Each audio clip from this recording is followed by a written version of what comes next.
Hello students today we will discuss about India and the Great Depression। India के ऊपर क्या impact था great depression का। India में तो उतना इंडस्ट्रियलाइजेशन हुआ ही नहीं था, इतनी इंडस्ट्रीज़ थी नहीं उस समय पे, लेकिन फिर भी ग्रेट डिप्रेशन और रिसेशन का इम्पैक्ट इंडिया में आया। ये बताता है कि किस तरह से हमारे वर्ल्ड की इकोनॉमी आपस में जुड़ी हुई है। सारे उतार चढ़ाव यूएस और यूरोप में आए, लेकिन उसका इम्पैक्ट इंडिया तक पहुंच गया।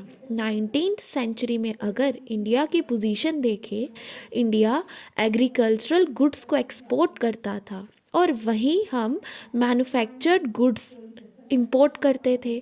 जब डिप्रेशन आता है तो डिप्रेशन के टाइम पे हमारा ट्रेडिंग पोजीशन ये था कि हम एक्सपोर्टर इंपोर्टर दोनों थे अलग अलग कमोडिटीज़ में। तो depression affected the Indian trade also, क्योंकि इंडिया से भी कुछ ना कुछ एक्सपोर्ट हो रहा है, इंडिया में भी कुछ ना कुछ इंपोर्ट हो रहा है। अब जब डिप्रेशन आया, एक्सपोर्ट इंपोर्ट तो दूसरी कंट्रीज़ के साथ करते हैं। अब जब उनकी इकॉनमी ख़राब होगी तो उसका इम्पैक्ट हमारी इकॉनमी में भी देखने को मिलेगा। अब इंडिया में क्या इफ़ेक्ट आया था, इंडिया में जो इंपोर्ट एक्सपोर्ट था वो लगभग आधा हो गया। कैसे आधा हो गया? उसके साथ गुड्स के प्राइस भी डाउन हो गए। जैसे वीट की जो प्राइस थी वो 50% तक डाउन हो गई थी जब डिप्रेशन चल रहा था। तो रूरल एरियाज़ में जो पीजेंट्स थे, जो फार्मर्स थे, किसान थे, इन लोगों ने ज़्यादा सफ़र किया इस डिप्रेशन को। उन्हें ज़्यादा प्रॉब्लम्स फेस करनी पड़ी as comparison to urban dwellers से। अर्बन ड्वेलर्स ने भी सफ़र किया लेकिन कम। अब अर्बन एरियाज़ में क्या इम्पैक्ट था? अर्बन इंडिया की अगर बात की जाए तो डिप्रेशन था, इकोनॉमिक डिप्रेशन था, इसका इम्पैक्ट अर्बन में एरियाज़ में ज़्यादा भयंकर नहीं हुआ। जैसे रूरल एरियाज़ में किसान जो है फसल उगाता है और मार्केट में बेच के उसे पैसे कमाता है। अब उसे ये तो पता नहीं था कि हर साल उसकी इनकम सेम ही रहेगी, फिक्स्ड नहीं होगा। अगर आज वो 10 लाख की फसल बेचता है तो हो सकता है नेक्स्ट ईयर वो 8 लाख की ही फसल उसकी बिके। लेकिन जो अर्बन एरियाज़ में वर्कर्स रहते हैं या फिर अर्बन एरियाज़ के कोई भी इंसान जो वहाँ रह रहा हो, उसे फिक्स्ड सैलरी मिलती है, तो उनके ऊपर डिप्रेशन का इतना नेगेटिव इम्पैक्ट नहीं आया। जो लैंड ओनर्स थे, जिनके पास प्रॉपर्टी थी, जिनका उन्हें रेंट मिलता था, तो उन्हें पता है कि डिप्रेशन आता रहे, कुछ भी होता रहे, हमें इतना पैसा मिलना ही मिलना है। मिडिल क्लास एम्प्लॉयज़ जो थे, जिनकी सैलरी फिक्स्ड रहती थी, तो इन लोगों को भी डिप्रेशन का इतना ज़्यादा प्रभाव नहीं हुआ इन पे, क्योंकि इनकम फिक्स्ड थी इनकी। उल्टा ये अच्छी पोजीशन पे पहुंच गए डिप्रेशन के टाइम पे। कैसे? उस समय हर चीज़ की कीमत कम हो गई थी, इंडस्ट्रियल इन्वेस्टमेंट ग्रिव। जिन लोगों के पास पैसा था, चीज़ें सस्ती थी, उन्होंने इंडस्ट्रीज़ में इन्वेस्ट करना स्टार्ट कर दिया। अब पीजेंट्स और फार्मर्स पर क्या इम्पैक्ट हुआ? अब किसान खेती करता था, गुड्स को प्रोड्यूस करता था, लेकिन हमने देखा था कि एग्रीकल्चरल सेक्टर में ओवर प्रोडक्शन हुआ था, जिसके चलते सप्लाई बहुत ज़्यादा हो गई और डिमांड जो थी वो कम थी। डिमांड कम है तो प्राइसेस कम हो जाएंगी। एग्रीकल्चरल गुड्स की प्राइसेस गिरते जा रही थी।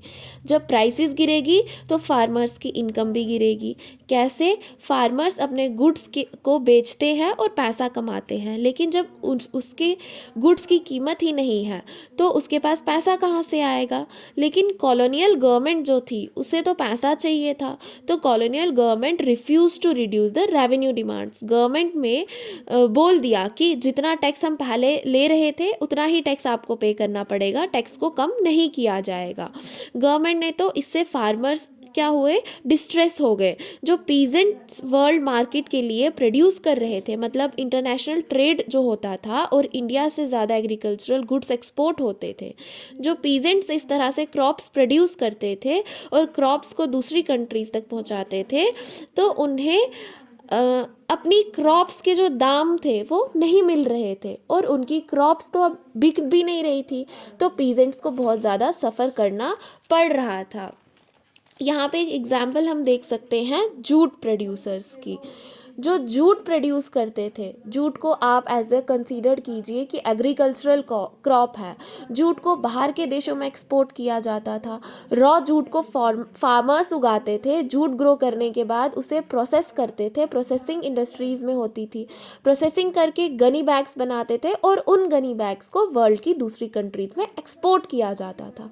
लेकिन जब इकोनॉमिक डिप्रेशन आया तो उस समय लोगों ने क्या कर दिया, जो गनी बैग्स का एक्सपोर्ट था हमारे यहाँ जो लोग खरीदते थे वो बंद कर दिया। अब जब एक्सपोर्ट डिक्लाइन हुआ तो जूट कल्टीवेशन जो करते थे उस जूट की कीमत कम हो जाएगी। अब जो फार्मर्स रॉ जूट कल्टीवेट कर रहे थे उनका रॉ जूट बिकेगा नहीं।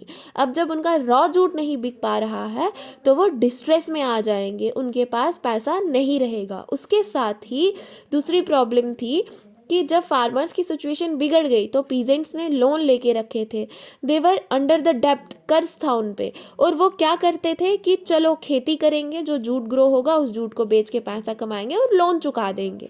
लेकिन यहाँ तो सारी सिचुएशन ही पलट गई थी, प्राइसेस गिर गए, तो किसान ने अगर रॉ जूट कल्टीवेट भी किया है तो उसे पैसा ही नहीं मिल पाया, उसे पैसा नहीं मिलेगा तो वो कर्ज में फंस जाएगा। पीजेंट्स ने सोचा पैसा कमाएंगे लेकिन प्राइसेस गिर गई, तो इस गिरती कीमत ने उन्हें कर्ज की तरफ धकेल दिया। अब जब बहुत ज़्यादा कर्ज था किसानों पे तो कुछ ना कुछ तो करना पड़ेगा, तो उन्होंने सोचा कि कुछ ना कुछ करके हम कर्ज चुका देंगे। तो इसके चलते उनकी जो सेविंग्स थी वो ख़त्म हो गई, जो ज़मीन थी उनके पास वो गिरवी रख दी उन्होंने, जो ज्वेलरी थी, गोल्ड था, वो गिरवी रखना स्टार्ट कर दिया, बेचना शुरू कर दिया। किसको बेचते थे? जिनसे कर्ज लिया था, जो लैंड लॉर्ड्स थे, और लैंड लॉर्ड्स उन्हें आगे जाके बेच देते थे। तो पैसा जो था वो अल्टीमेटली ब्रिटिशर्स के पास पहुंच जाता था। एक इकोनॉमिस्ट थे जॉन मेयार्ड कीन्स, जेम कीन्स, इन्होंने एक ऑब्जर्वेशन दिया, एक स्टेटमेंट दिया कि इंडियन गोल्ड एक्सपोर्ट जो है it promoted global economic recovery. मतलब जो गोल्ड इकोनॉमिक रिकवरी थी, उसमें एक important role Indian gold export का था। इंडिया से लोगों ने जब ज्वेलरी बेची, वो गोल्ड जब इंटरनेशनल मार्केट में फैलना स्टार्ट हुआ तो इंटरनेशनल मार्केट में धीरे धीरे वर्ल्ड रिकवर करने लगा। लेकिन इंडियन पीजेंट्स को इससे कोई फ़ायदा नहीं हुआ क्योंकि वो कर्ज के तले दबे हुए थे। तो जो हमारे पीजेंट्स थे उनके ऊपर नेगेटिव ही इम्पैक्ट रहा था, पीजेंट्स के ऊपर, रूरल एरियाज़ के ऊपर। तो इस सब सिचुएशन को देखते हुए गांधी जी ने सिविल डिसओबीडियंस मूवमेंट को लॉन्च किया 1929 के टाइम पीरियड में।